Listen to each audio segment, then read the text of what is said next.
Muchas gracias. Uno de nuestros panelistas, bueno, este es mi panel sobre democracia, globalización y fronteras. Entonces, gracias a los panelistas por haber enviado con ellos, por presentar hoy. Tenemos la ponencia de la relación entre la gobernabilidad del estudiante Juan Esteban Mazo y la ponencia Democracia y Orden Social en Colombia en la década de 1960 del profesor Juan Daniel Lizao. El estudiante Santiago Ruiz, que expuso, no va a poder venir ahora. Y el estudiante Bartolomé Masita no llega. Entonces, para que comentemos, podemos tener una perspectiva que también, claro, de que con la mitad de los ponentes. Entonces, pero si algo, pues, más o menos calcular los 25 minutos. Claro que sí. Más que todo a modo de entrenamiento formativo para cuando vayan a congresos. Ahí sí la presión del tiempo es inminente e implacable. Buenos días, lo que se llama muy bien. Esta presentación nace de una idea y de una lectura del libro de Polito Augusto y dice, llamado Robert Kiyosaki. El se llama Power and Interdependence y representa que el mundo está conectado entre esos procesos de globalización.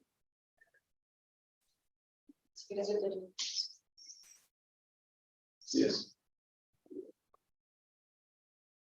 Los procesos de globalización lo que han hecho es que cada vez las fronteras de los estados sean un poco más porosas, son menos visibles, lo que en principio era una de las grandes funciones del Estado, que es restablecer sus fronteras de la paz de Westfalia, cada vez es menor. En general, la metodología de investigación está dentro de un marco exploratorio, no es una investigación demasiado profunda. Está escrita la metodología de investigación reflexivista. Esta metodología es descrita por un internacionalista y filósofo de la ciencia llamado Patrick Thaddeus Jackson, y en términos generales la describe como una combinación de mente-mundo para una comprensión transfactual de los objetos y las entidades que exceden los límites de la experiencia.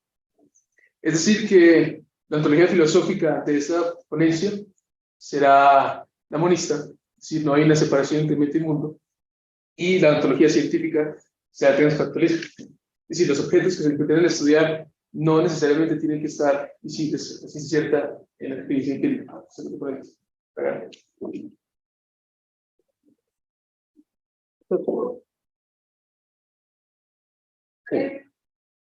Okay.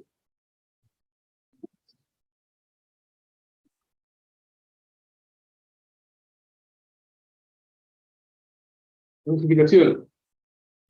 Esta presentación pretende salir un poco de uno de los problemas descritos por Admon Miguel en la ciencia política, y es el paroquialismo.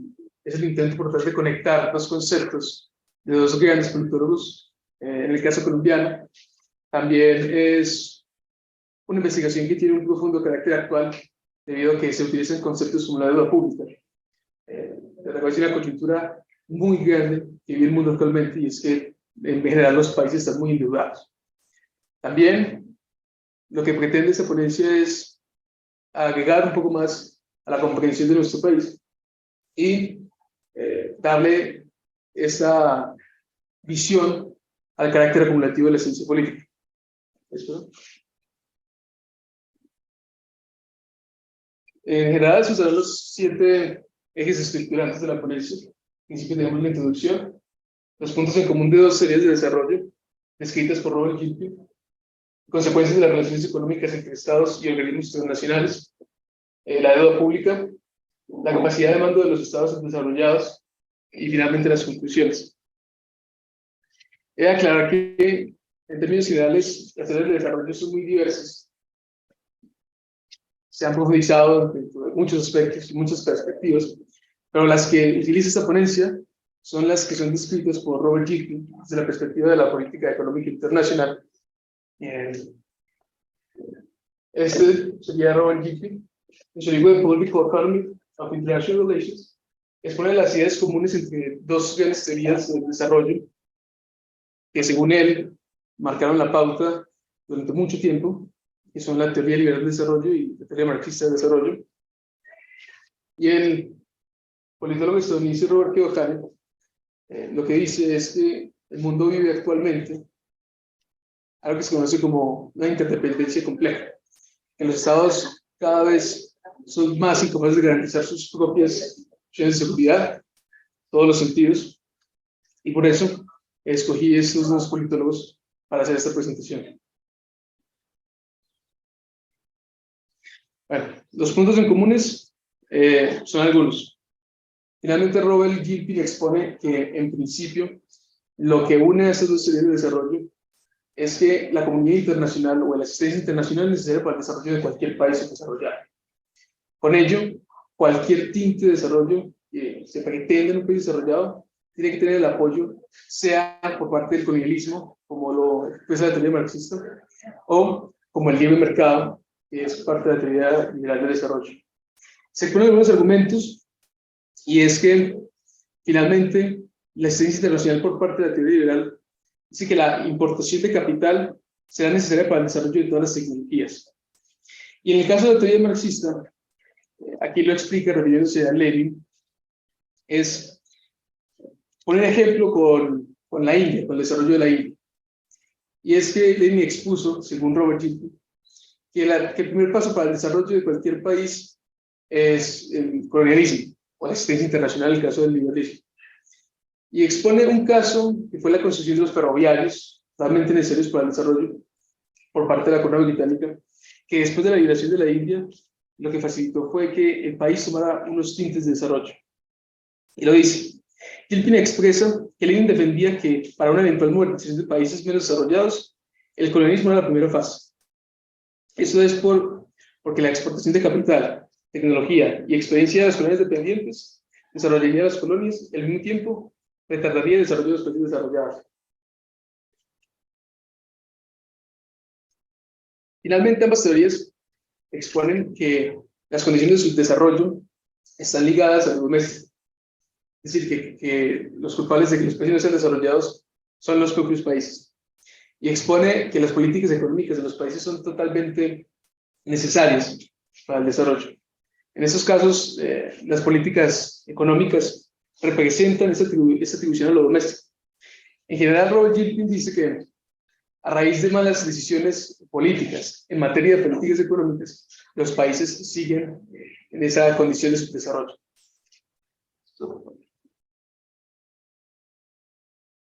En este caso, quiero conversar un poco sobre algunas de las afectaciones que tienen los estados al entrar en relaciones económicas, sea con organismos internacionales, como el Fondo Monetario Internacional, el Banco Mundial, o sea con otros estados, a raíz, primero que todo, de la deuda pública. Y es que esas afectaciones se ven en el sentido de que, volviendo al concepto de Robert Gilpin y de Robert Kiyosaki, la interdependencia que sufren los estados en materia de poder sobrevivir, de poder financiar sus proyectos de inversión, tienen que entrar en una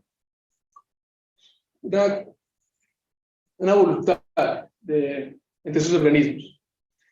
Esa interdependencia o esta mutua dependencia es necesaria para poder sobrellevar el desarrollo y expone que la dependencia es la incapacidad de actuar debido a factores externos. Y la interdependencia es un sentido de dependencia mutua, es decir, que los estados necesitan de otros estados o otros organismos para poder sobrellevar sus cargas.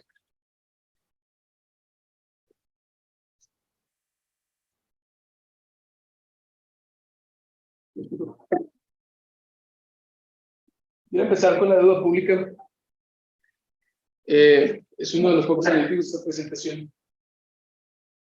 Según un informe de las Naciones Unidas sobre la Conferencia entre Comercio y el Desarrollo, dice que desde los años 2000 para acá, la deuda pública ha crecido 5 veces más de lo que lo ha hecho el PIB mundial. Es decir, que cada vez los países están más endeudados. 3.3 billones de personas viven en países que gastan más en los intereses del pago de la deuda que en la educación y en la salud. Según un reporte de las Naciones Unidas muy reciente, que es World Debt, Mundo en Deuda, dice que esos países afrontan una condición de subdesarrollo debido a que a raíz, por ejemplo, de la pandemia, tuvieron que endeudarse y en ese sentido, lo que podría haber sido un direccionamiento de los recursos públicos al desarrollo tiene que ser direccionado al pago de la deuda. Esa es una situación muy grave, según lo expone las Naciones Unidas, y no se ve solución pronta según ellos. Si se aplican las herramientas teóricas ofrecidas por Keohane,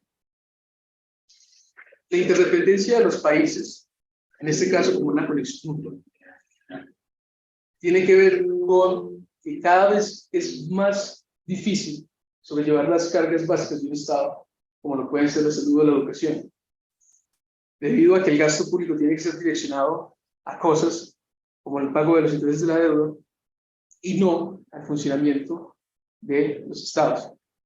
El caso colombiano no es distinto. La deuda pública ha afectado a nuestro país y para volver un poco a esas consecuencias de entrar en deudas, hay una posición ambivalente en lo que es la deuda pública. Finalmente, la deuda pública es un motor de inversión también para el desarrollo y también para el funcionamiento de los estados.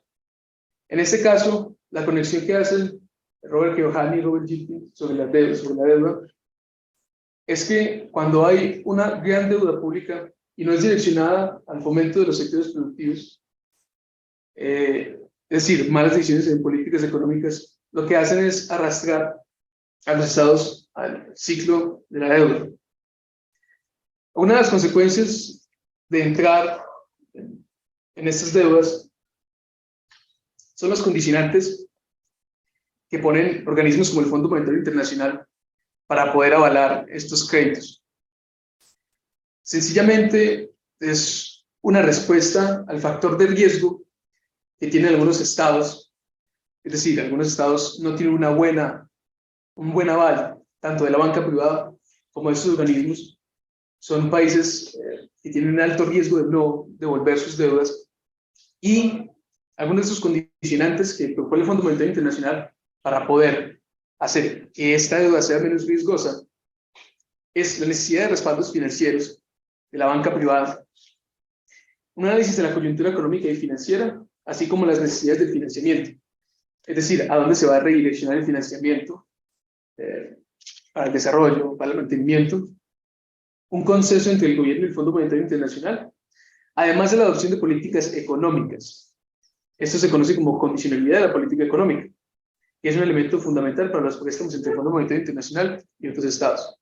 Es decir, Robert Keohane lo que expresa en ese sentido es que cuando los estados entran en este tipo de relaciones voluntariamente, es decir, piden préstamos a organismos con el Fondo Monetario Internacional, tienen que dejar que sus políticas económicas sean redireccionadas por estos organismos.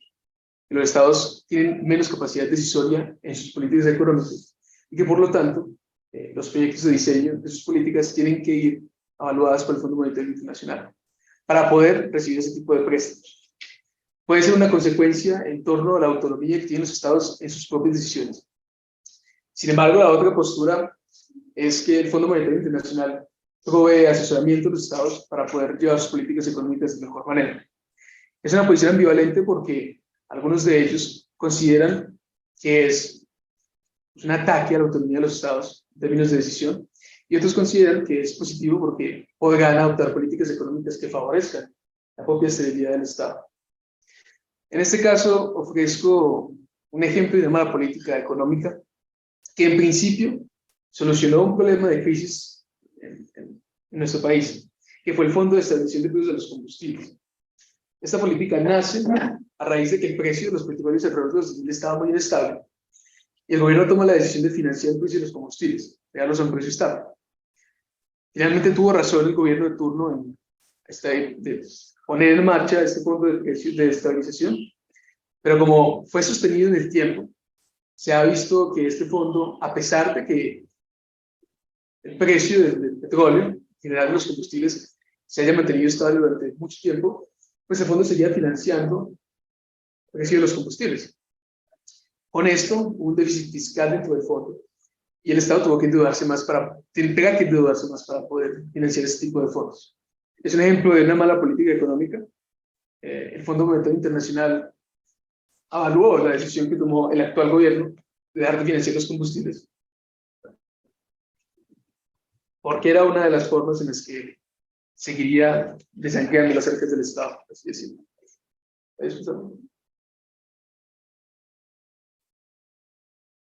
El caso colombiano no es distinto, como lo dije. El Estado ha pasado por un gran endeudamiento, sobre todo en los últimos 3 años, debido a la coyuntura sanitaria en la que vivimos, la pandemia.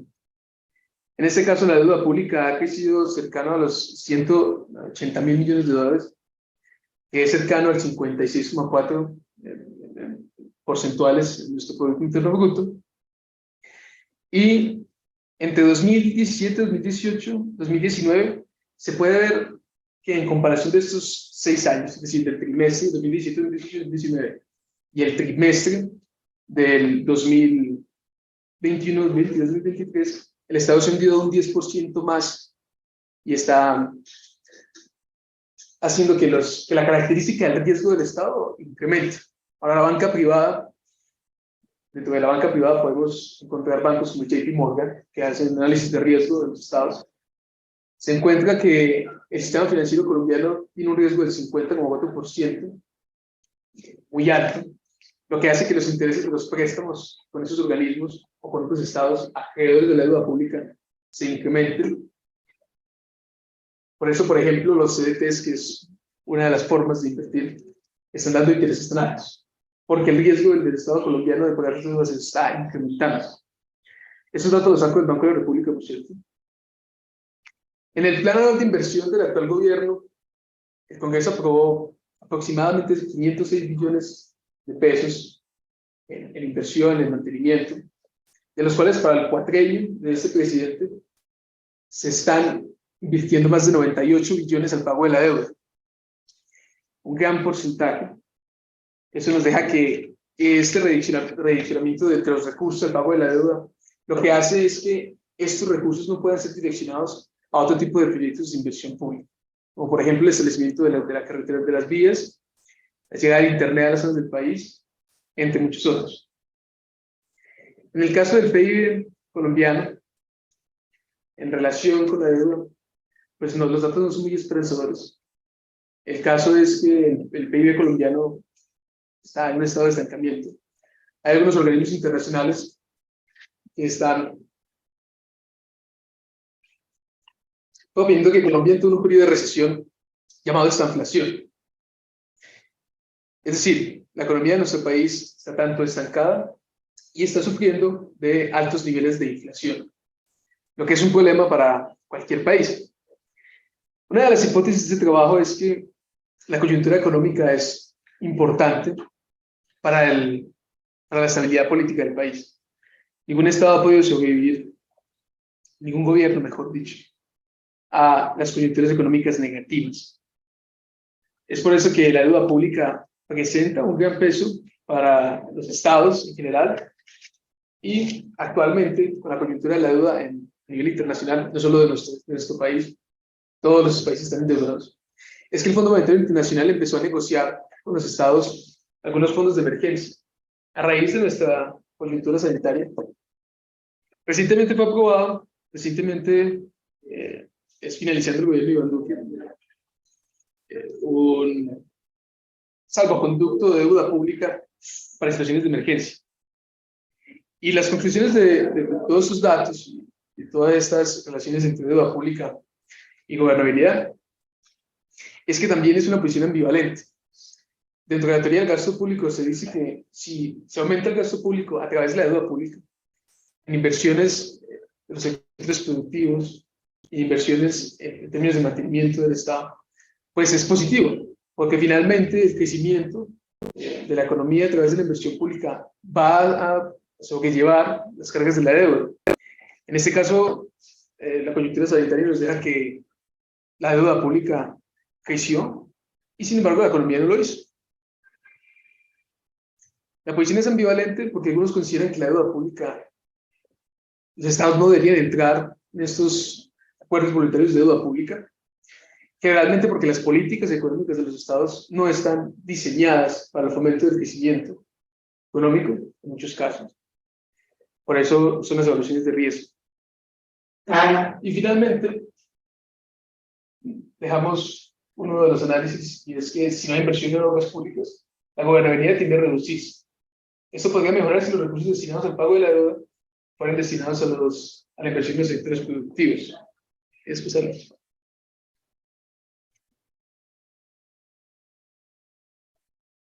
En este caso, Robert Keohane dice que a medida que un Estado se desarrolle más económicamente, que puede utiliza la expresión, poner su casa en orden, tendrá una capacidad de influencia en los asuntos internacionales mayor. En este caso, volviendo un poco a la historia, Robert Keohane lo explica, en este inicio, lo que medía la capacidad de decisión de los países en asuntos internacionales era la capacidad militar. Es decir, el país que tuviera más capacidad militar era el que finalmente tomaba las decisiones en asuntos internacionales. Finalmente, con la evolución, en el transcurso de los años, se ha visto que no solo la capacidad militar, sino también ser acreedor de la deuda. Actualmente, a raíz de que el mayor acreedor de la deuda pública en el mundo sea China, se puede ver que el que juega el papel más importante actualmente en las decisiones de carácter internacional, sin dejar de lado a Estados Unidos, es China. Porque la creación de la deuda, si es el que al país que toca pagar la deuda pública, pues finalmente puede posicionar sus ideales como la libertad de mercado expresada por China en países como este. Finalmente, uno de los datos más importantes en ese sentido de ser acreedor de la deuda es que el mayor acreedor de la deuda de Estados Unidos es China.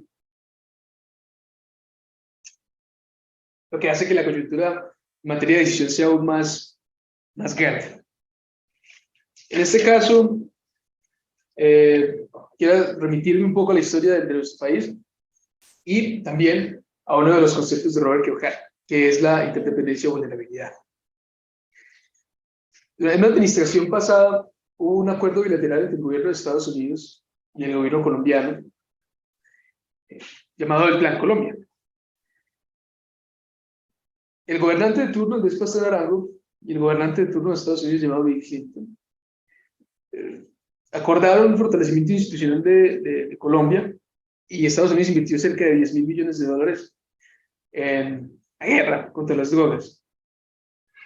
En este caso, la interdependencia y vulnerabilidad se define con que un Estado tenga que garantizar la seguridad a raíz de la intervención de otro. Es decir, un politólogo colombiano llamado Germán Say, en 2016, dijo que si no hubiera sido por la inversión de Estados Unidos en el Plan Colombia, las operaciones militares no se hubieran podido mantener en nuestro país. Entonces, que nuestro Estado dependa de otro para poder superar, poder llevar a cabo sus operaciones militares, hace que el nivel de dependencia de nuestro país sea mayor, en el sentido de que autónomamente no lo puede hacer. Sin embargo, nos dice Robert Keohane también en su libro que el nivel de dependencia no se puede medir numéricamente. Fue una de las decisiones que tomé al llevar esta ponencia en la metodología de investigación reflexivista, y es que la dependencia no puede ser medida numéricamente, es una relación relativa. Se puede medir el grado de dependencia a raíz de algunos factores. Y Robert Keohane expone un ejemplo durante la crisis del petróleo en los 70. Él compara de forma relativa a dos países que durante la crisis del petróleo sufrieron mucho, como lo fueron Estados Unidos y Japón. En este caso dice que el nivel de dependencia de Japón fue mayor porque al intentar reemplazar el consumo de petróleo interno, Japón tuvo que verse en la necesidad de endeudarse más para poder adquirir el petróleo más caro, mientras que Estados Unidos tuvo la capacidad de producirlo por sí mismo. El nivel de dependencia de Estados Unidos, por lo tanto, fue menor al de Japón, porque pudo reemplazar su consumo interno a raíz de su propia producción. En el caso colombiano, volviendo un poco, ¿puedes pasar? Sí. Volvemos a otros rasgos relativos de dependencia. Es la materia de exportación y su impacto en las decisiones en Colombia. En Colombia las exportaciones dependen de dos grandes sectores, que es el agropecuario y el de las industrias extractivas, petróleo, minería. Al depender solo de dos sectores, cualquier irritación en los precios internacionales de estas dos industrias afectan gravemente nuestra economía. Tanto si el precio del petróleo sube o si el precio en general por la inflación de exportación de, por ejemplo, el café sube o baja, afecta nuestras exportaciones. En el caso de los importadores colombianos, podemos ver que Estados Unidos importa la gran mayoría de nuestros productos con 13.000 millones de dólares. Le sigue Panamá con 4.500, China con 4.000 y Países Bajos con 3.800. Apelando al símil de la teoría de interdependencia compleja de Keohane, se puede ver que es más difícil para Colombia intercambiar sus importadores que para Estados Unidos, por ejemplo, intercambiar sus exportadores. En ese caso, para Colombia es mucho más necesario llevar relaciones positivas con Estados Unidos porque finalmente es el que mayor, el que más importa nuestros productos. Por lo tanto, en términos relativos, Estados Unidos tiene menor dependencia que Colombia en el sentido de sus importaciones y exportaciones. En el caso de las industrias extractivas, que representan el 39% de las exportaciones, el Departamento Administrativo Nacional de Estadística, en abril del 2023, dice que esas exportaciones fueron cercanas a los 3.738 millones de dólares. Cayendo un 42% en las ventas externas del grupo de combustibles, debido a la variación de los precios del petróleo. Como dije, cualquier variación en los precios de estas dos grandes industrias afecta profundamente los ingresos nacionales de nuestro Estado. Lo que en términos de Keohane es una dependencia mayor, una dependencia relativa mayor a dos grandes industrias y a dos grandes importadores. Lo dije, más fácil reemplazar el exportador en el caso de Estados Unidos que el importador en el caso colombiano. Finalmente, las conclusiones a la que llega esta ponencia, a raíz de los dos teóricos, es que la gobernabilidad de los países está sujeta e impulsada por la estabilidad económica. La coyuntura económica necesariamente conlleva a que los gobiernos tengan un mayor grado de gobernabilidad, tanto en asuntos internos como en externos. Con esto presente, el término de estabilidad tiene una medición relativa al momento de conectarla con los factores de su desencadenante. Esto debido a que los impulsores son no son medibles numéricamente, como es el caso del desarrollo económico. Con esto, la manera de fomentar una mayor estabilidad en términos internos y externos, y tanto una capacidad decisoria, sería fomentar políticas económicas que lleven a la estabilidad en la coyuntura económica del país. Y finalmente, la crisis inflacionaria, el intercambio de importaciones y las malas políticas económicas llevan a una mala gobernabilidad y esto a una crisis política. Esa es, en general, una de las conclusiones que saco de esta investigación. Y necesitamos desarrollar planes a largo plazo con responsabilidad fiscal y buenas políticas económicas. Eso sería todo.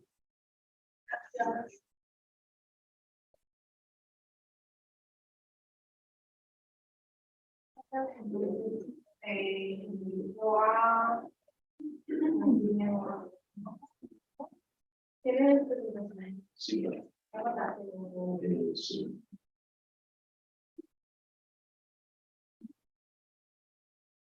Ya, fuera la crisis transfronteriza como consecuencia de la globalización y los asuntos de política pública.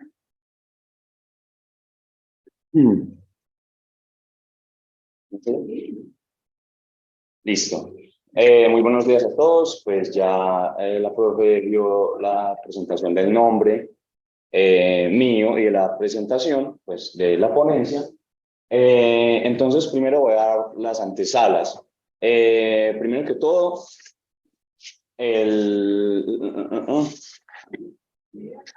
bueno, esta es una tipo de investigación explicativa, es decir, se enfoca mucho más que en realizar estadísticas, como lo pudo haber hecho mi compañero, es realizar algunos fundamentos teóricos y explicar de alguna manera ciertos fenómenos a partir o con base a ciertos conceptos. Que luego vamos a especificar. La metodología fue cualitativa y la obtención de datos fue observación y documentación. Generalmente de una base muy hermenéutica, realizar algunas lecturas de datos, de algunas fuentes bibliográficas para sacar algunas conclusiones. La pregunta de investigación es ¿cuál es la incidencia de la globalización en los estados contemporáneos en el asunto de las crisis transfronterizas? Más o menos, en una lectura, desde 1990 a 2010, para comprender la contemporaneidad, que es un concepto que va a ser muy importante para enmarcar una diferencia entre Estado moderno y Estado contemporáneo o Estado postmoderno. Los objetivos van a ser los siguientes para continuar con el desarrollo. No avances. Para seguir la linealidad de la investigación va a ser el objetivo general, identificar los efectos de la globalización sobre la estructura institucional de los estados contemporáneos y los específicos, entender la relación entre la globalización y los estados contemporáneos, comprender por qué la relación entre globalización y estados contemporáneos inciden en la existencia de las crisis transfronterizas y establecer de qué modo el Estado puede responder de manera correcta a esas crisis desde la política pública. La justificación se basa en lo siguiente. Esta investigación busca generar herramientas para el análisis de la globalización, conocer las banderas, las bondades y dificultades que la globalización plantea para los estados modernos o contemporáneos. De hecho, no, es un error ahí. Y desarrollar hipótesis a partir de esas diversidad de resultados. Con base a ello, expandir el conocimiento sobre las crisis transfronterizas y generar una gran reflexión con base a las dinámicas de los gobiernos con respecto a las dinámicas internacionales, en favor de que el Estado redefina sus funciones con relación al mundo globalizado y se piense en una solución pertinente desde la política pública. Actualmente se puede deducir que las problemáticas transfronterizas se deben a una comprensión anacrónica del Estado moderno frente a las nuevas dinámicas de la globalización. Por lo tanto, esta investigación tiene como misión, adaptada a la ciencia política, dar un paso más a la redefinición que existe del Estado moderno a uno contemporáneo o postmoderno, que comulgue y se potencie las nuevas dinámicas del mundo globalizado, en beneficio no solo de la gobernabilidad o las instituciones del Estado, sino también en beneficio de los habitantes, que son la base de su misión y sostenimiento. Digamos que las teorías que más influyen en el desarrollo de esta investigación fueron las teorías de desarrollo, igual que mi compañero, algo estructuralista, puesto que empecé esta investigación en el semestre anterior en el que vimos teorías del Estado y lo más mainstream de las teorías, por ejemplo, el estructuralismo, pero ahora enriqueciéndolo un poco con las nuevas teorías que he conocido en el postestructuralismo, y también un pequeño componente marxista y tal vez otras teorías que se ven influenciadas, doy desarrollo a esto. Continúa, por favor. Como lo mencioné en la justificación, hay una relación que es la inferencia principal de la investigación, que es que hay una relación anacrónica entre el modelo global actualmente, el mundo globalizado y los estados. Los estados actualmente están en una, pues lo que busca esta investigación definir, un traslado entre el Estado moderno y el Estado contemporáneo que aún tiene ciertas falencias. Es decir, es una crítica postestructuralista o postmoderna.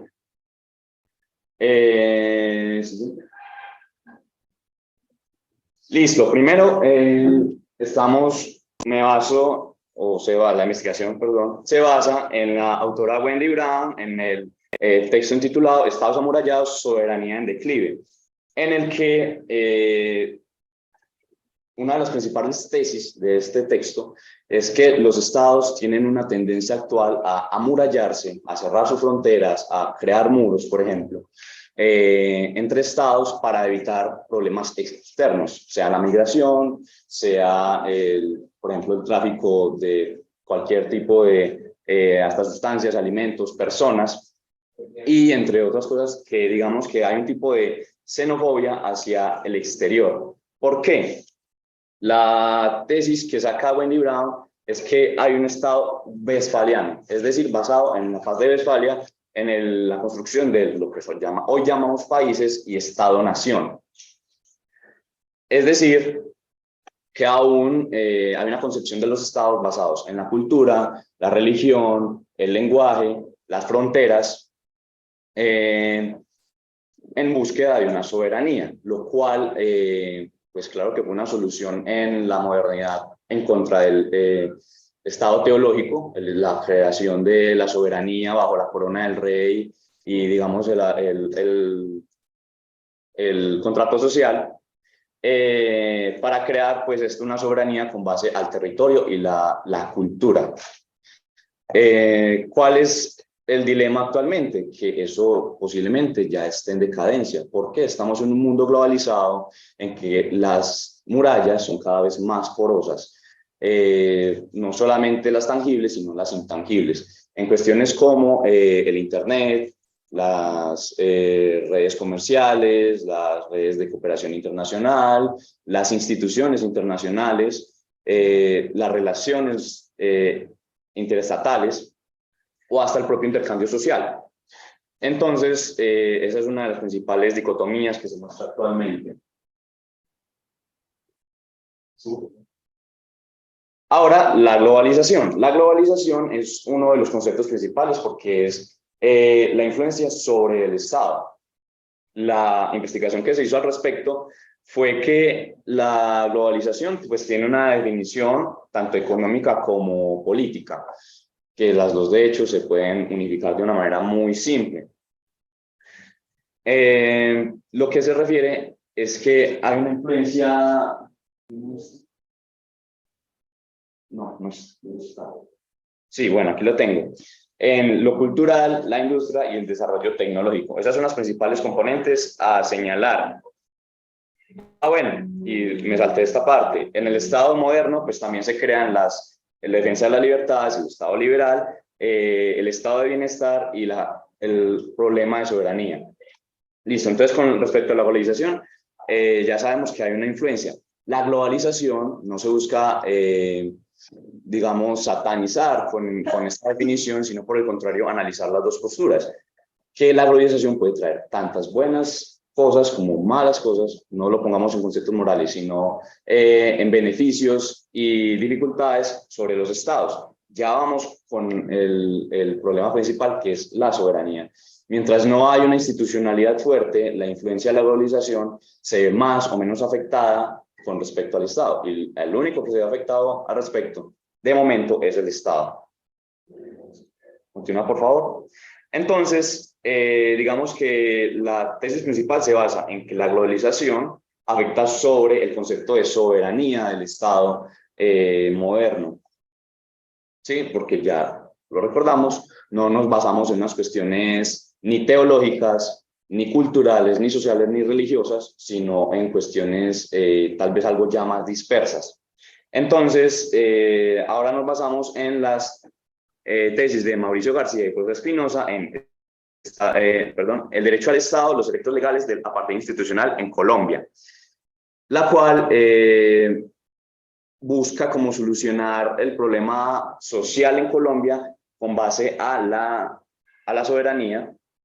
Bueno, el primero para ellos, para estos autores, el problema de la soberanía se basa en una cuestión de que el Estado no es ni eficaz ni eficiente. Eficiencia, legalidad, legitimidad, soberanía. No es legítimo, no se hace legítimo, no se hace legitimar porque el Estado es impresente. plasmándolo en esta ponencia, en esta tesis, entonces quiere referirse es a que si la institucionalidad de un Estado no es defensora de los intereses estatales en contra de los intereses internacionales, pues entonces va a someter a su población, a la población del Estado, a la influencia de la globalización. Buena o mala, tal vez haya un exceso que no es positivo. Ya aquí creo que es una diferencia que no se menciona, pero por ejemplo, creo que es importante mencionarlo. Por ejemplo, es un ejemplo muy común, las multinacionales, sean las petrolíferas, las industrias mineras, por ejemplo, las chocolateras, una influencia muy basada en la teoría de dependencia en África y Latinoamérica, en la que intereses internacionales, empresas multinacionales, aprovechan el estado, la decadencia económica de un país para extraer sus recursos. ¿Sí? También hay una cuestión política de por medio, también una cuestión muy colonialista de por medio. ¿Y cuál es la principal defensa que daría entonces desde José Espinosa y Mauricio García? Que hay que defender los intereses nacionales para establecer una soberanía. De lo contrario, el Estado ya no es un Estado autónomo, es un Estado sometido a los intereses económicos de la internacionalización, de la globalización. Entonces, se propone los siguientes modelos. Basado en esto, pues están tres modelos. El modelo de aislacionismo. Conocemos países que tienen este modelo aislacionista. El más fundamental podría ser Corea del Norte, o el más cercano podría ser Cuba, de manera parcial, o en el momento más fuerte del castrismo. El siguiente sería la apertura parcial, el modelo ideal que plantea esta ponencia, y la apertura total, el modelo que se podría definir como el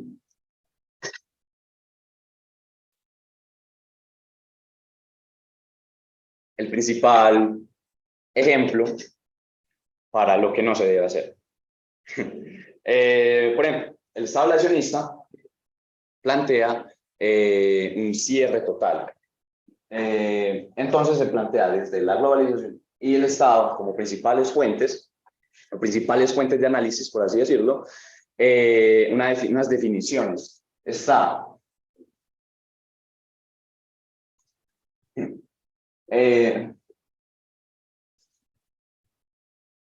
sí es que digamos, desde que el país se aísla, la industria se mantiene igual, o se mantiene igual, y con el paso del tiempo se deteriora, porque no hay una conexión global con las nuevas tecnologías, a menos de que el país mismo tenga la posibilidad de también desarrollar tecnológicamente por sí mismo, tenga la población, el capital y hasta el territorio para poder desarrollarse por sí mismo. Es muy difícil de que un país aislado del resto del mundo pueda desarrollar las nuevas dinámicas, por ejemplo, sociales, o económicas que tenga el resto del mundo. Por eso es una de las principales problemáticas. También hay una cultura fuerte, tal vez algo muy relevante, las libertades y el bienestar son muy bajos y la soberanía fuerte. Aquí ya hay un componente, digamos, que un país aislacionista es por cierta naturaleza absolutista. ¿Por qué? Quiere mantener ese estado-nación, ese estado cultural fuerte, pero también hay un componente coercitivo también muy fuerte, es decir, por mantener la cultura y la hegemonía estable, entonces hay una decadencia de las libertades y el bienestar de la población. El caso de los países aislacionistas que ya conocemos. La apertura parcial, institucional fuerte, industria fuerte, sociedad fuerte. Aquí pues ya demuestra las bondades de la globalización, pues quiere decir que mientras haya una cooperación internacional, digamos un modelo muy liberal de las relaciones internacionales, entonces la globalización va a fomentar la cultura, el enriquecimiento cultural, porque ya desde una crítica postestructuralista construimos el concepto de cultura, porque se concibe que la cultura es cambiante, no debe ser estática. Entonces, digamos que la globalización promulga un enriquecimiento de la cultura con base a los nuevos métodos tecnológicos, las nuevas influencias económicas. Entonces, digamos que este Estado se enriquece de la globalización. Institucionalmente tiene la fortaleza para enriquecerse de la globalización. Y además tiene la institucionalidad suficientemente consciente de estas influencias para mantener a flote sus libertades, el bienestar y su soberanía, obedeciendo también a la eficiencia y eficacia que definen Mauricio García y José Espinosa. Ahora, la apertura total. La apertura total es, digamos, un Estado que, por sus condiciones económicas, sus condiciones culturales, o sus condiciones, por ejemplo, los ejemplos más grandes son los de Latinoamérica y África, de coloniales o coloniales, son muy... es muy posible que sufran un tipo de influencia de la globalización, influencia internacional que abuse, de cierta manera, lo que ya había dicho anteriormente, de sus capacidades de recursos, los intereses económicos e intereses políticos. ¿Por qué hay un componente político? Porque cuando el Estado se deja permear por esos intereses económicos, ya el Estado pasa a ser un Estado a favor, bueno, un Estado moderno, a ser un Estado extractivista, un Estado que solamente está interesado en utilizar su población y su territorio para extraer recursos en favor de, sean estados extranjeros o compañías extranjeras. Entonces, aquí ya hay una definición de que la industria y la tecnología son desordenadas en favor de ciertos intereses. Hay una influencia internacional, pero esa influencia es solamente en favor de algo, de una producción económica, no en el enriquecimiento social. La cultura no tiene relevancia. ¿Por qué? Porque la población solamente recae en ser, sí, mano de obra. Y la libertad es pues solamente lo mismo, recae en ser mano de obra. Siguiente. Ya eso fue lo que vimos anteriormente. Y ya entra la parte de las políticas públicas definidas por Theodore Lowy. Que ya digamos que desde las finanzas públicas existen pues los brazos de Maslow, ya digamos desde las políticas públicas están las de Theodore Lowy o los brazos de Theodore Lowy, que definen pues la política regulativa reglamentaria, pongámoslo como las leyes o la coerción legislativa debe ser mínima. Mínima me refiero porque no debe haber una tendencia a obstruir las libertades sociales. Políticas distributivas al mínimo. ¿Por qué? Por lo mismo que se dice en la apertura total. No se puede definir los intereses de unos sobre otros para intereses, por ejemplo, económicos. Políticas redistributivas media. Sí debe de haber una tendencia al sostenimiento pues, social, a la eficacia, a la eficiencia. Entonces, no es una homogeneidad, pero sí, digámoslo, definámoslo como equidad social, equidad económica, que digamos que industria no esté sobre sociedad, sociedad no esté sobre Estado, Estado no esté sobre sociedad. Políticas constitutivas o constituyentes, alta. ¿Por qué? Porque aquí hay una cuestión institucional y a la vez una cuestión de soberanía basada en lo social. Siguiente. Bueno, eso es todo. Gracias.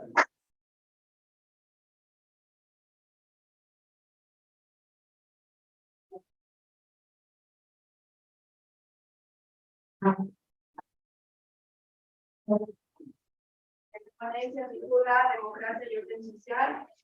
Tiene color de la región, la comunicación de la mesa, para el uso del proceso para el Estado. ¿Qué opinas? ¿Verdad? Bien. Sí.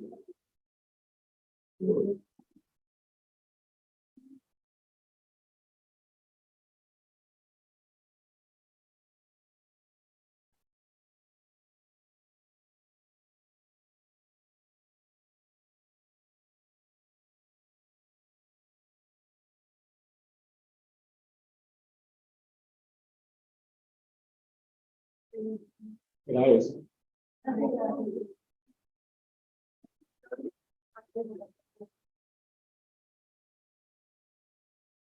Es poder compartir.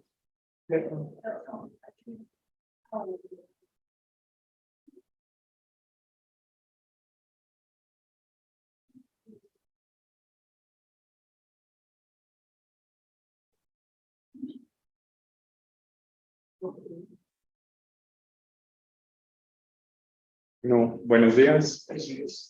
Como la profe dijo, mi nombre es Enrique Cava. Hoy le vamos a compartir a ustedes el avance de una investigación que estamos haciendo, que está financiada por el Centro de Investigación.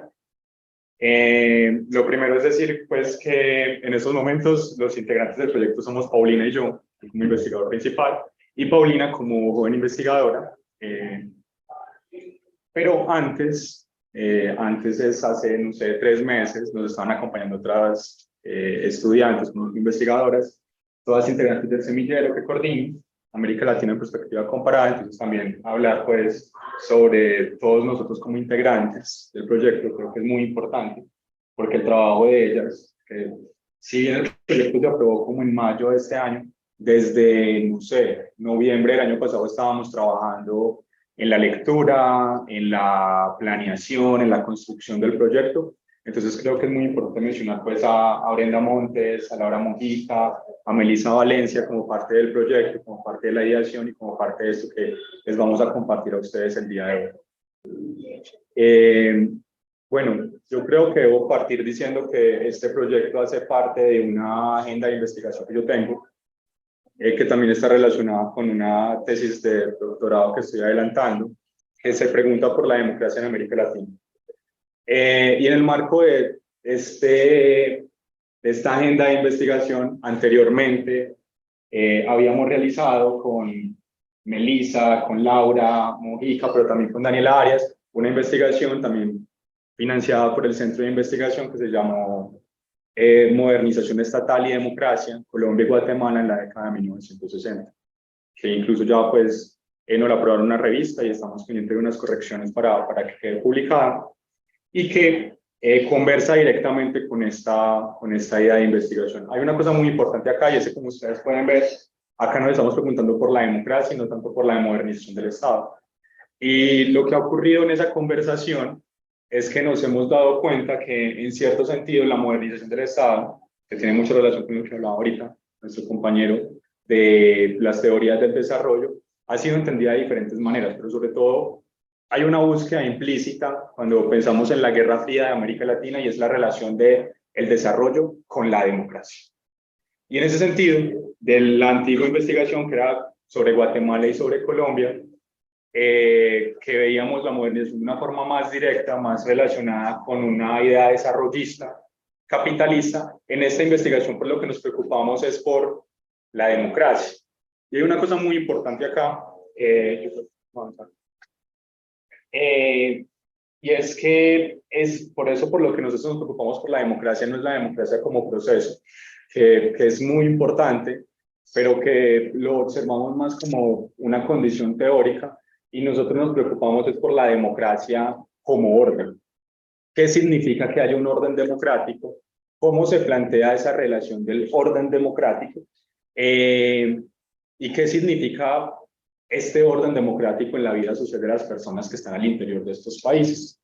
Entonces, bueno, la pregunta de investigación es cómo afectaron las reformas en la democracia el orden social en Chile y Colombia durante las décadas de 1960 y 1970. Y acá, yo no sé si en la que viene, bueno, acá les debo conversar sobre la selección de casos. Es común que en la política comparada se nos diga que, por ejemplo, podemos empezar por la investigación anterior, Guatemala y Colombia, y nos digan Guatemala y Colombia no se parecen. Y ahora pues tenemos a Colombia y a Chile, y pues va a la misma. Colombia y Chile no se parecen. Y acá vamos a la explicación de por qué han sido seleccionados esos casos. Lo primero es que para la década, bueno, para el momento, mediados del siglo XX, avance de la Guerra Fría y sobre todo contención al comunismo internacional, se planteó la teoría de la modernización como una posibilidad para evitar el socialismo. y se consideraba por parte de los funcionarios del Departamento de Estado, algunos de los politólogos más importantes del siglo XX, Almón y Verba, por ejemplo, que los países de América Latina contaban con las bases necesarias y suficientes para la modernización exitosa. Extensión de la clase media, industrialización y sobre todo valores democráticos o el interés en aplicar valores democráticos. Y en ese sentido podemos decir que a todo el conjunto de los países de América Latina los vieron con esos ojos. Pero con Chile, Colombia y Guatemala pasó una cosa muy especial. Y es que no solo eran países en los que se podía aplicar esa idea de transformación que ellos tenían, sino que además eran aliados estratégicos de Estados Unidos y del Departamento de Estado en esa contención al comunismo internacional. Entonces el Departamento de Estado, y bueno, esta selección de casos la hace el Departamento de Estado, realmente no la hago yo, a mediados del siglo XX decide que los casos vitrina, los casos que van a presentar para demostrar las posibilidades de la modernización del Estado son Colombia, Guatemala y Chile. Y en ese sentido, pues quedan estos tres casos. En la anterior investigación lo que estábamos viendo era cómo la modernización se relacionaba con la democracia. Aunque pues en Guatemala había dictadura, pero la modernización se hizo con unos intereses democráticos para volver a la democracia, algo parecido a lo que había en Colombia pues con la democracia pactada del Frente Nacional, mientras en Chile y en esta investigación nos estamos preguntando es por la democracia como orden. ¿Por qué? Porque si bien hubo un golpe militar en Chile, ese golpe militar lo que buscaba era el establecimiento de una futura democracia. Y acá la pregunta es, ¿por qué democracia? ¿Cómo democracia?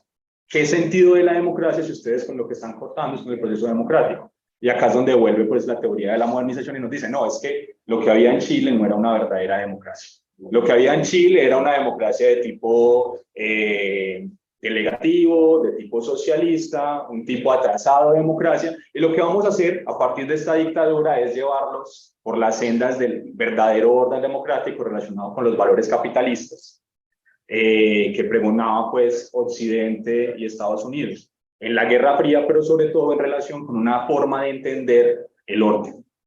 Y es que ese orden de la democracia, el Frente Amplio, no era un orden democrático que ellos consideraran necesario o importante para el desarrollo de América Latina.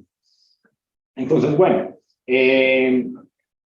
conversar sobre los casos y conversar sobre lo que nosotros pensamos hacer. El objeto de estudio de esta investigación son las reformas de la democracia. Como estas reformas de la democracia entendemos los hechos desarrollados sobre todo por el gobierno y los partidos políticos para plantear un orden y una reproducción de ese orden. Y acá nos preguntamos por la aplicación de esas reformas, de esos planes y de esas políticas. Acá una cosa que se me olvidó mencionar ahorita y es que si bien estamos viendo democracia como orden, que es otra cosa muy importante, y es que nosotros no estamos viendo la democracia como una solución, sino que estamos viendo la democracia como un problema. Y estamos viendo la democracia como un problema, hay que preguntarle cosas, tipo, ¿cómo vivimos al interior de una democracia? Y nosotros como colombianos nos podemos hacer esa pregunta, yo creo que a diario, porque si bien estamos en un orden democrático, la forma en la que este orden democrático reproduce sus valores democráticos es probable que no sea tan democráticos. Es probable que hayamos interiorizado violencias al interior del proceso democrático, es posible que hayamos entendido que es necesario cierto tipo de discursos y cierto tipo de matices, incluso hemos interiorizado la violencia al interior del proceso democrático, y son cosas por las cuales nosotros nos debemos preguntar. ¿Cómo es el proceso democrático y en qué sentido se encuentra? Y acá, por ejemplo, le podríamos decir a un chileno, con todo el respeto del mundo, incluso aunque yo haya tenido dictadura y nosotros no, que podemos decir que los órdenes democráticos de Chile y de Colombia en la década de los 60 y los 70 se parecen. Se parecen porque pueden ser democracias cerradas, o se parece porque hubo algunos lugares democráticos, pero esa participación estaba cerrada a ciertos actores que no consideraban peligrosos, tipo nos van a llevar a una revolución. Y eso es muy importante para tener en cuenta. Entonces, bueno, el objeto de estudio es la aplicación de estas reformas, programas y planes y políticas realizadas desde el Estado que buscan la reproducción de un tipo específico de orden, pero sobre todo también esa relación transnacional, y acá es muy importante mencionarles a ustedes el enfoque, es un enfoque transnacional. Nosotros entendemos que la democracia no es relativamente algo que se aplica nacionalmente, sino que es una ideología, una teoría planteada desde los Estados Unidos que se reproduce nacionalmente. Pero acá pasa otra cosa y es que entendemos la necesidad de ubicar los actores nacionales como lugares que le dan riqueza a la aplicación de la teoría. Y es que si bien tenía la misma teoría, no se aplicó en Chile, en Colombia ni en Guatemala de la misma manera, sino que ahí los sectores medios participan y participaron activamente. Podemos hablar de los militares, podemos hablar de la clase media, podemos hablar de los funcionarios, de las constituciones que ellos tenían y de cómo se llegaba allí. Entonces, bueno, muy importante tener eso en cuenta. Bueno, entonces ahora la teoría y la metodología, el enfoque es, bueno, estamos acercándonos desde la historia transnacional porque vamos a entender pues esa relación de estos países con Estados Unidos como eje, pero además estamos planteando una comparación de casos nacionales en los cuales vamos a reconocer cómo se comportan los órdenes. Y esto lo estamos comprendiendo desde la teoría estructural porque interpretamos que los actores tienen una relación con otros actores y que en ese sentido podemos descifrar más o menos cómo se comporta el caso nacional o los casos nacionales en relación con otros casos nacionales de América Latina. Incluso se plantea que podríamos ampliar el campo de visión, bueno, ya cambiando los factores de escogencia de los casos. Yo pensaba, por ejemplo, observar los casos en los que más dinero se giró por parte de la Alianza para el Progreso. Ahí entraría, por ejemplo, Brasil, ahí entraría, por ejemplo, Argentina. Y sería interesante plantear eso desde políticas públicas. ¿Qué políticas públicas hicieron y por qué? Aunque ya ahí, por ejemplo, tuviéramos que ir a otros márgenes, no sé, aplicación de política, de desarrollo tal vez, entendimientos locales, pero es una posibilidad a futuro que vemos como una posibilidad. Y acá, pues, mencionar qué es lo que nos permiten cada una de estas cosas. La historia transnacional nos permite identificar actores, hechos y procesos externos e internos relacionados con la reproducción hegemónica. El enfoque histórico empírico y la práctica comparada nos permite reconocer los contextos en un sentido amplio y casual, acá sobre todo pensando en la causalidad, cómo se relaciona, qué estamos comprendiendo, cuáles son las relaciones que hay entre actores y cómo podemos decir que un hecho o un acontecimiento se desarrolla de una manera o de otra, quiénes participan de él y cómo lo estamos entendiendo de forma amplia. Y por otra parte, la teoría estructural que se relaciona con estas dos además y que nos permite preguntarnos por las lógicas, por las relaciones, por las interpretaciones y por esos lugares a los que llegan. Todo para analizar pues esta teoría de la modernización en relación con la democracia. Aunque pasa una cosa muy importante acá y es que, como ustedes pueden ver, la teoría de la modernización en este proyecto se nos va un poco porque nos estamos pensando realmente es la democracia. Pero de fondo el contexto es el de la teoría de la modernización. Y acá hay una cosa muy importante que creo que les debo plantear y es que no estamos planteando esta teoría de la modernización como un contexto, sino como una variable interviniente que participa activamente de cómo ocurren las transformaciones del caso. Hay algo que se me olvidó decir, por ejemplo, con la pregunta, y es que en la pregunta nosotros también, pues no está en la presentación, pero nosotros también tenemos una duda explicativa y es que nos preguntamos cómo explicar esa relación entre la democracia y el orden. Aunque ya después, por ejemplo, teníamos ¿cómo decirlo? Teníamos un pastel y es que si entendemos democracia como orden, la relación es directa. Buenos días. Y nos debemos pensar ahí cuáles son esas relaciones, se comparten, cómo se construye, cómo se entiende, hacia dónde va. Yo creo que fue eso. Nosotros tenemos una hipótesis de trabajo, que es la pregunta por la función social de la democracia. Esta democracia como orden que reproduce, ¿qué significa? Sobre todo pensando en la democracia como pregunta y no tanto en la democracia como respuesta. Pero acá hay otra propuesta y es que esta democracia como orden o esta democracia como realidad, precisada sobre todo desde el método histórico, la vamos a analizar a la luz de la democracia como proceso. Y es ¿cómo debería funcionar la democracia como proceso? Entendiendo pues lo que planteaba por democracia Robert Dahl, Guillermo O'Donnell, y cómo se comportó realmente la democracia. Y en ese sentido plantear esas relaciones entre lo que debería ser y lo que fue. llevándolo un poco ahí sí a una relación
hemos podido observar que en Guatemala, en Colombia y en Chile también hay diferentes figuras, para llamarle, pero funcionan como las juntas de acción comunal que nosotros conocemos.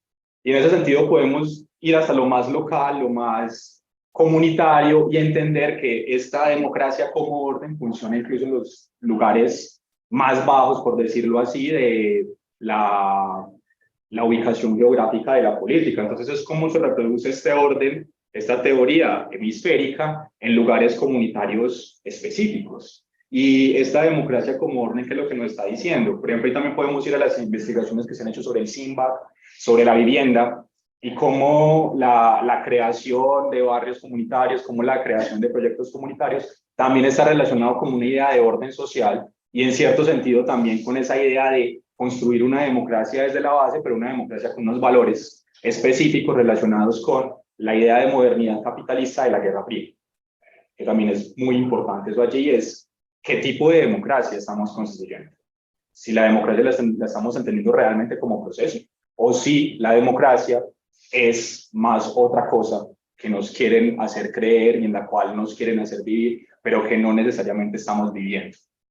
Y bueno, esa es nuestra investigación. Yo creo que nos queda todavía un largo camino, creo que tenemos como 8 meses más de investigación para entregar el artículo, pero esta es la propuesta. Hemos tenido muy buenos avances, incluso hemos tenido pues intercambios con algunos profes, y vemos en ello una posibilidad, sobre todo para conversar sobre la democracia, y me parece muy importante eso que además me lo dijo Ricardo López en una conversación hace muy poco, y era que nos tenemos que preguntar más por la democracia como problema, y no tanto por la democracia como respuesta, porque la democracia como respuesta en gran parte del mundo, y yo creo que sobre todo en los países de América Latina, deja mucho que desear. Y lo que nos tenemos que preguntar es realmente cómo la podemos mejorar y qué debemos hacer por esa democracia, no tanto entender como que la democracia es buena per se y ya, porque definitivamente, y acá siento pues una cosa personal, y es que estamos reproduciendo órdenes democráticos, que no sé si sean democráticos, y también es algo que nosotros deberíamos preguntarnos. A todos ustedes, muchas gracias. Entonces pasamos a la ronda de preguntas. ¿Tienen preguntas? Yo tengo una pregunta para no, solamente si el proyecto en el proceso de investigación y demanda trabajo con la categoría de imperialismo, sobre todo porque creo que hay una conexión entre cómo se concibe la realidad externa y el poder que tienen unos países, ¿cierto? En términos económicos, pues como si lo contemplaban, porque también citabas como dentro de algunos referentes teóricos que has tenido, además de estos dos autores, que no recuerdo el nombre exactamente, decías pues que también habías ido a perspectivas marxistas, ¿cierto? Ahí citabas a Lenin y demás, entonces quería saber si de pronto habías pensado, porque es muy interesante como todo el análisis que haces, me llama mucho la atención sobre todo esos datos también frente a la duda externa, entonces cómo la categoría de imperialismo podría ayudar a entender sí, como el crecimiento superlativo que se dio de la deuda externa, por ejemplo, a raíz de la pandemia y el sometimiento y la dependencia, ¿cierto? Que no es, digamos, proporcional ni siquiera con respecto a los países, porque incluso creo que en tu presentación también cuestionabas un poquito la idea de la interdependencia, ¿cierto? Claro, puede haber una reciprocidad en la dependencia, pero no en la misma magnitud, ¿cierto? La dependencia que tiene Colombia a Estados Unidos no es la misma que tiene Estados Unidos hacia Colombia. Entonces, bueno, quería preguntarte eso, si de pronto esa categoría de imperialismo ha servido para iluminar en algo como esas indagaciones que han hecho hasta ahora. Y Anita también.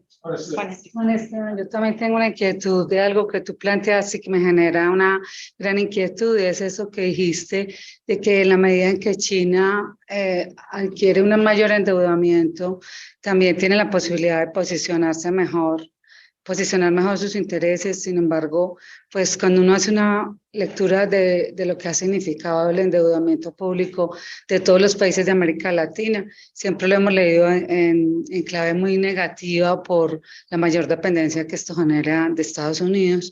Entonces yo quisiera que nos ampliaras un poco esa idea y nos dijeras si eso ocurre con China, porque China pues es un país muy distinto a los países latinoamericanos, ¿cierto? Y en esa medida pues tiene un mayor nivel de desarrollo y así puede posicionar más sus intereses, pero eso mismo podría uno decir de América Latina. Yo tengo ahí como grandes dudas. Y a Martín le quería preguntar, bueno, más que eso, hacerle es un comentario en este sentido.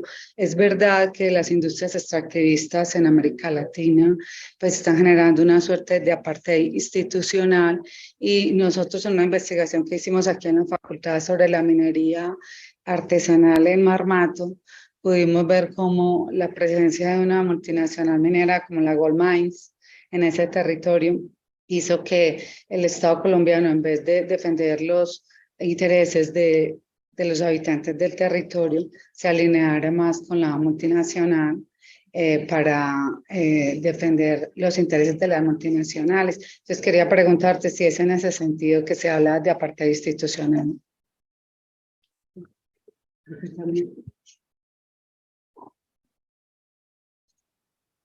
Sí, por ejemplo, no recuerdo tu nombre, Juan Esteban.